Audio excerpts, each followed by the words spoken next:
বৃহস্পতি রাহু জুতিটি কোনো ব্যক্তিকে বস্তুগত জিনিস পাওয়ার আকাঙ্ক্ষা বাড়িয়ে তোলে এবং বৃহস্পতি গ্রহর কোয়ালিটির এক্সপ্যানশন করে।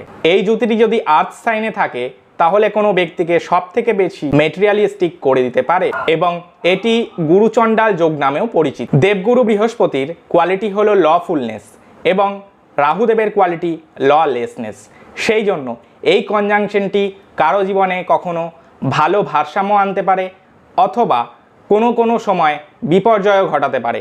এক কথায় লাইফে আপস অ্যান্ড ডাউন থাকবে। এই জুতির প্রভাবে কোনো ব্যক্তিকে বন্ধুত্বপূর্ণ স্বভাব এবং বস্তুগত সাধনায় লিপ্ততা প্রদান করে। এই জুতির ইতিবাচক দিক হলো কাউকে দার্শনিক এবং দাতব্য স্বভাব দিতে পারে। এই ফলাফলটি সাধারণত পাওয়া যায় যদি কনজাংশনটি ওয়াটার সাইন, ধনু বা কুম্ভ রাশিতে থাকে। আর নেতিবাচক দিক হলো এটি একজনকে স্বার্থপর, প্রতিহিংসাপরায়ণ, প্রতারক করে তুলতে পারে।